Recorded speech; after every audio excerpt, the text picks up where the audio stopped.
ನಂದಿನಿ ಗುಣಮಟ್ಟಕ್ಕೆ ಹೆಸರುವಾಗಿರ್ತಕ್ಕಂಥದ್ದು. ಸೊ ನಮ್ಮಲ್ಲಿ ಯಾವುದೇ ವಿಧವಾದಂತ ಅಡಲ್ಟ್ರೇಷನ್ ಆಗ್ಲಿ ಯಾವುದನ್ನು ಕೂಡ ನಾವು ನಂದಿನಿ ಪ್ರಾಡಕ್ಟ್ಸ್ ಮಾಡುವಂತ ಸಂದರ್ಭದಲ್ಲಿ ನಾವು ಯಾವುದನ್ನು ಕೂಡ ಮಾಡೋದಿಲ್ಲ.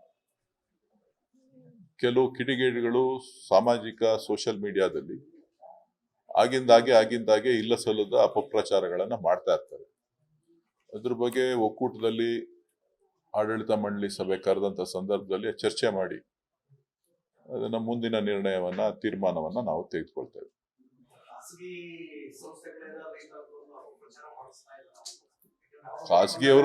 ಖಾಸಗಿಯವರು ಮಾಡ್ತಾ ಇರ್ಬೋದು, ಬೇರೆಯವರು ಮಾಡ್ತಾ ಇರ್ಬೋದು. ಕಾಂಪಿಟೇಟರ್ಸ್ ಪ್ರೈವೇಟ್ ನಲ್ಲಿ ನಾವು ಮಾಡ್ಬೇಕಾದಾಗ ಕೆಲವೊಂದು ಅಪಪ್ರಚಾರಗಳನ್ನ ಮಾಡುವಂಥದ್ದು ಸಹಜ. ನಂದಿನಿ ಯಾವತ್ತೂ ಕೂಡ ಗುಣಮಟ್ಟದಿಂದ ಹಿಂದೆ ಸರಿದಿಲ್ಲ.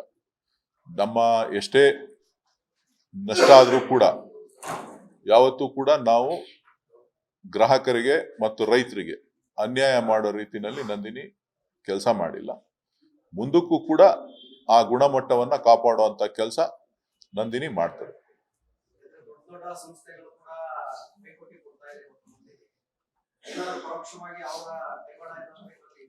ಬಿಸ್ನೆಸ್ ಕಾಂಪಿಟೇಟರ್ಸ್ ಅಂತ ಅಂದ್ಮೇಲೆ ಎಲ್ಲಾ ತರದಲ್ಲೂ ಇರುತ್ತೆ, ಅದನ್ನ ಫೇಸ್ ಮಾಡ್ಬೇಕು.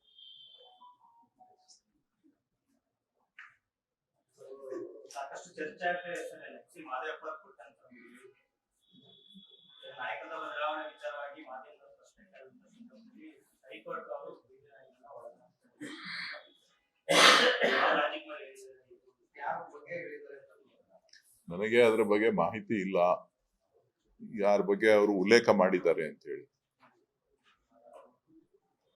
ಕಟ್ಟ ಕಾಂಗ್ರೆಸ್ಸಿಗರು ಯಾರು ಕೂಡ ಬೀದಿ ನಾಯಿಗಳಲ್ಲ, ನಿಯತ್ತಿನ ನಾಯಿಗಳು.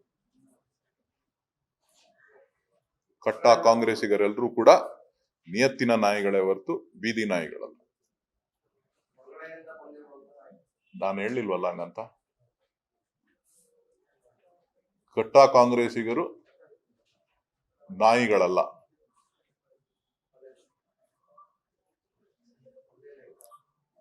ಯಾವತ್ತೂ ಕೂಡ ಋಣವನ್ನ ತೀರಿಸುವಂತ ಋಣನ ಇಟ್ಕೊಂಡು ತೀರಿಸುವಂತ ವ್ಯಕ್ತಿತ್ವವನ್ನ ಇಟ್ಕೊಂಡಿರ್ತಕ್ಕಂಥ ನಾಯಿಗಳು. ಅದು ಬೀದಿ ಇರ್ಬೋದು, ಸಾಕಿರೋದಿರ್ಬೋದು. ಯಜಮಾನನಿಗೆ ಯಾವತ್ತೂ ಕೂಡ ಋಣ ತೀರಿಸ್ತದೆ. Thank you. ಹೇಳಿದ್ನಲ್ಲಪ್ಪ, ಸಾಕು, ಅಷ್ಟೇ ಸಾಕು.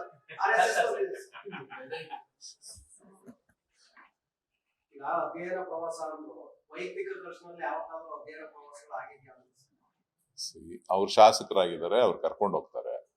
ನೀವು ಶಾಸಕರಾಗಿದ್ರೆ ನಿಮ್ನು ಕರ್ಕೊಂಡು ಹೋಗ್ಬೋದು. ಪ್ರಯತ್ನ ಮಾಡಿ, ನೀವು ಶಾಸಕರಾಗೋದಕ್ಕೆ ನಿಮ್ನು ಕರ್ಕೊಂಡು ಹೋಗ್ಬೋದು. ಈಗ ಸ್ವಲ್ಪ ವಿಶ್ವಾಸಕ್ಕೆ ಕೆಲವ್ರು ಹೋಗಿರ್ತಾರೆ, ಕೆಲವರು ದೇಶ ನೋಡ್ಬೇಕು ಅಂತ ಹೋಗಿರ್ತಾರೆ, ಕೆಲವರು ಅಧ್ಯಯನ ಮಾಡ್ಬೇಕು ಅಂತ ಹೋಗಿರ್ತಾರೆ. ಅದ್ರ ಬಗ್ಗೆ ಎಲ್ಲ ವ್ಯಾಖ್ಯಾನ ಮಾಡುವಂಥದ್ದು ಏನಿಲ್ಲ. ಸೊ ಆಗಿಂದಾಗೆ ಕೆಲವು ಶಾಸಕರು ಹೋಗ್ತಾ ಇರ್ತಾರೆ, ಬರ್ತಾ ಇರ್ತಾರೆ. ಅದರಲ್ಲೇನು ಅಪಾರ್ಥ ಕಲ್ಪಿಸುವಂಥದ್ದಿಲ್ಲ. ವಿದೇಶ ಪ್ರವಾಸ ಎಲ್ರಿಗೂ ಖುಷಿ ಕೊಡ್ತದೆ. ಒಂದಷ್ಟು ಗೊಂದಲಗಳ ಮಧ್ಯೆ, ಒಂದಷ್ಟು ಒತ್ತಡದ ಮಧ್ಯೆ ನೆಮ್ಮದಿಯಾಗಿ ಒಂದಷ್ಟು ಫ್ಯಾಮಿಲಿಗಳ ಜೊತೆ, ಸ್ನೇಹಿತರ ಜೊತೆ ಹೋದ್ರೆ ಮೈಂಡ್ ಫ್ರೆಶ್ ಆಗುತ್ತೆ.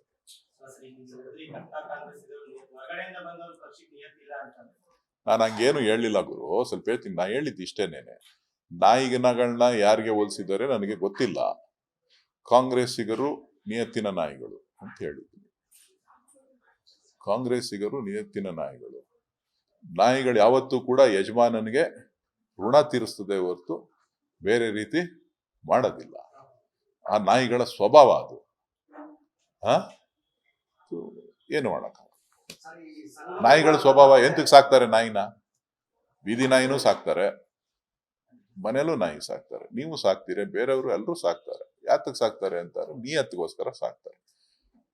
ಬೇರೆಯವ್ರು ಋಣ ತೀರಿಸ್ತಾರೋ ಇಲ್ವಾ, ನಾಯಿ ನನ್ನನ್ನು ಕಾಪಾಡ್ತದೆ ಅನ್ನೋ ವಿಶ್ವಾಸ ಆ ಸಾಕುವಂತವ್ರಿಗೆ, ಊಟ ಹಾಕುವಂತವ್ರಿಗೆ, ಬೀದಿಗೆ ನಾಯಿಗೆ ಎತ್ಕೊಂಡೋಗಿ ಊಟ ಹಾಕ್ತಾರೆ. ಯಾಕೆ ಊಟ ಹಾಕ್ತಾರೆ ಅಂತ ಅಂದ್ರೆ ನಮ್ಮನ್ನು ಕಾಪಾಡ್ತದೆ ಅಂತ.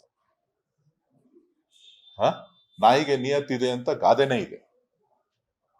ನಾಣ್ಣುಡಿಗಳು ಬಹಳಷ್ಟು ನಾಣ್ಣುಡಿಗಳಿದೆ. ಏನಂತ? ನಾಯಿಗಿರ ನೀಯತ್ತು ನಿಮ್ಗಿಲ್ವಲ್ಲೋ ಅಂತ ಹೇಳಿ ಜನ ಮಾತಾಡುವಂತ ನಾಣ್ಣುಡಿಗಳನ್ನ ಸಾಕಷ್ಟು ಕೇಳಿದ್ದೀವಿ. ಸೊ ಹಂಗಾಗಿ ಅದ್ರ ಬಗ್ಗೆ ಹೆಚ್ಚು ವ್ಯಾಖ್ಯಾನ ಬೇಕಾಗಿಲ್ಲ. ಚೆನ್ನಾಗಿತ್ತು, ಗೆದ್ದಿದ್ದಾರೆ, ಇನ್ನು ಗೆಲ್ಬೇಕು.